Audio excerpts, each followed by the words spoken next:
안녕하세요 여러분, 천영입니다. 네. 오늘 주제는요, 네. 홍수 컨텐츠인데요. 네. 집안을 망하게 하고 건강을 해치는 식물이 있다라고 네네. 들었는데 혹시 어떤 식물이 있을까요? 선생님? 네.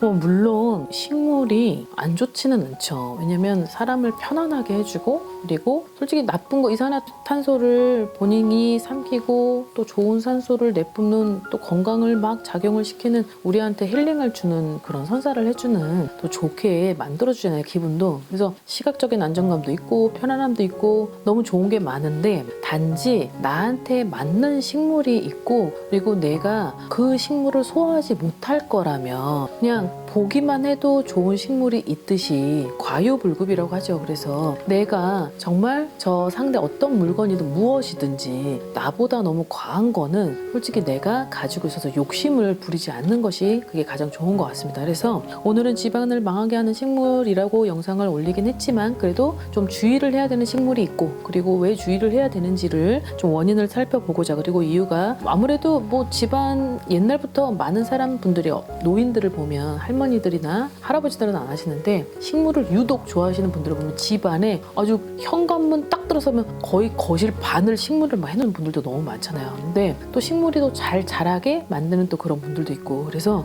이런 부분을 보면 아무래도 우리한테 있어서는 없어서는 안 될 식물이지만 그래도 주의는 항상 하고 가자라는 취지에서 영상을 올려봤습니다. 자, 첫 번째는 우리 집 지붕을 넘는, 그러니까 우리 집에 항상 지붕을 가지고 있는데 그 지붕을 넘는 과실나무는 가지고 있는 것이 아니에요. 그래서 그런 과실나무를 집안에 두고 만약에 가지고 있다 하더라도 지붕을 넘지 말아야 되겠죠. 주체는 사람이어야 되고 식물이 먼저가 아니고, 그리고 인간이 먼저여야 되기 때문에 이 키를 넘어서 버리면, 지붕을 넘어서 버리면 아무래도 식물이 인간을 지배하고 털을 지배할 수밖에 없어요. 그러다 보면은 식물에 대한 그 기운의 영향을 받는 그 현상은 몸도 아플 수 있고, 그리고 이 건강을 해치는 지름길이기 때문에 그건 절대 불가입니다. 그래서 그 과실나무들도 내가 가지치기를 계속 할 수 있는 상황이라면, 지붕을 넘지 않는 선에서 가지치기를 하고, 그리고 그 키가 적정선을 넘지 않도록 그렇게 관리만 해주면 나쁘진 않겠죠. 자, 그 다음에 두 번째는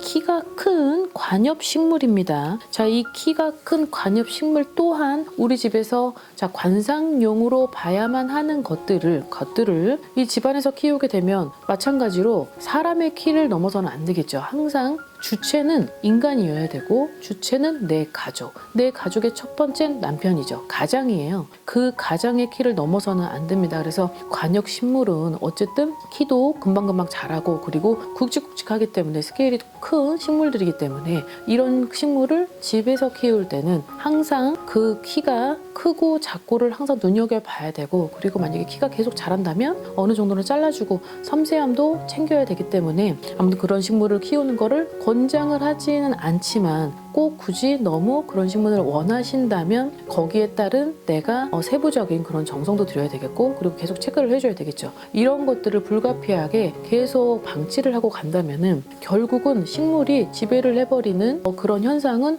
아파요. 그리고 돈이 계속 원활하게 돌아가지가 않아요. 그래서 대주, 즉 우리 집안의 가장, 남편이 바깥에서 하는 그런 것들이 원활하게 진행이 되지 않고, 그리고 두 번째는 집 안에 그 내조를 하는 그런 부인한테는 자꾸 몸에 칼을 댈 수 있는 그런 현상들이 자꾸 오고, 그리고 거기에 따른 마지막 우리 자녀들은 산만해지고 너무 감정이 막 오르락내리락 할 수 있고, 그리고 거기에 따른 고립 상태를 일으키기 때문에 이런 부분은 항상 주의를 살피고 키우는 것을 권유합니다. 자, 그 다음에 여러분들이 가장 좋아하는 각각 가지각색, 각양각색, 천차만별, 저도 좋아하는 꽃이 있지만 저는 꽃을 되게 좋아하는데 여러분들도 꽃을 좋아하실 건데요. 그 꽃을 집안에서 키우게 될 때 안개꽃은 조금 솔직히 추천을 하고 싶진 않아요. 너무 좋긴 하죠. 하지만 안개꽃을 가지고 있어야 되는 사람이 있고 가지고 있지 말아야 되는 사람이 있습니다. 안개꽃은 100% 음기로만 가득 차 있는 꽃인데, 안개꽃을 보면 되게 되게 쫙 가라앉잖아요. 보기만 해도. 그리고 안개꽃에 있는 건 어떤 슬픔도 있고, 그리고 약간 되게 그 우수에 젖은 그런 눈빛도 보이고, 약간 감성 자체를 생기를 주는 그런 꽃은 아니에요. 그래서 안개꽃을 수맥이 많은 집에, 그리고 약간 저층에, 그리고 약간 내가 내 스스로 내 감정 상태를 체크를 했을 때 감정 기복이 막 오르내리기도 하고 생각이 많고, 그리고 뭐든지 긍정적인 사고방식보다는 약간 부정적인 생각을 많이 하시는 분은 안개꽃을 가지고 있는 것을 추천하진 않아요. 그래서 그 안개꽃을 가지고 있게 되면 내가 내 감정 상태도 다운인데 그 꽃에 가지고 있는 기운도 다운이게 되면 이런 것들이 융합이 돼버려서 더 사람을 가라앉게 만들고, 그리고 나태해지게 만들고 무기력하게 만들 수 있는 그런 현상을 일으킵니다.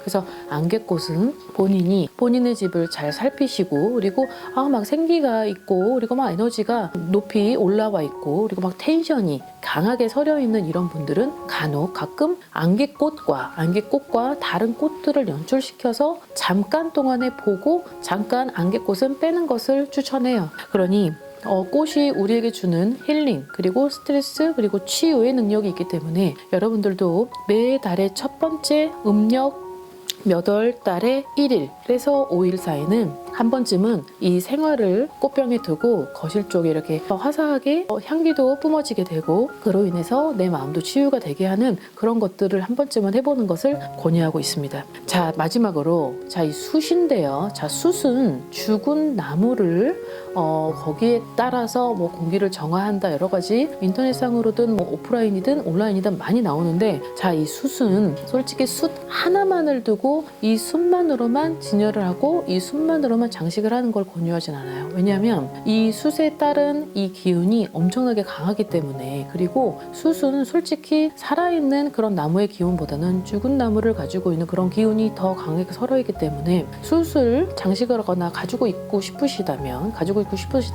그 숯을 옆에 끼워서 있는 중화된 소품, 중화를 시킬 숯의 기운을 중화시킬 수 있는 소품하고 같이 인테리어를 해서 놔두는 것을 권유해요. 왜냐하면 이 숯이 가지고 있는 기운 중에 꽃보다 더 강하고, 그리고 그 기운이 자칫 어떤 나무로 만들어져 있는지 모르고, 아무리 숯이 비싸다고 하여도 정말 그 죽은 나무에 관련된 그 기운이 우리 집에 왔을 때 이게 충돌을 일으키게 되면 생각지도 그 숯에 따른 기운으로 하여금 생각지도 못한 현상을 일으키기 때문에 여기에서 발생을 하는 현상은 오복을 건드려요.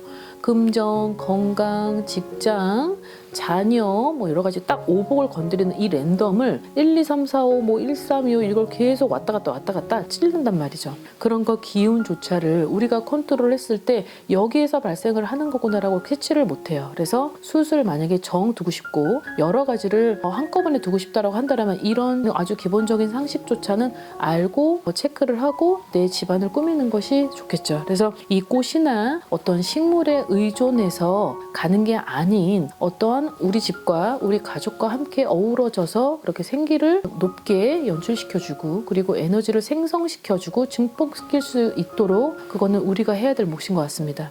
자, 오늘 영상은 이 식물이 우리한테 주는 최대의 즐거움과 최대의 기쁨이 있지만 여기에 따른 또 장점이 있기 때문에 이 부분만 보완을 해준다면은 정말 극대화를 시킬 수 있는 운을 만들 수 있어요. 그래서 자, 오늘 영상 여기까지 준비했고, 자, 오늘 하루도 즐거운 하루 되시길 바라겠습니다. 안녕히 계세요.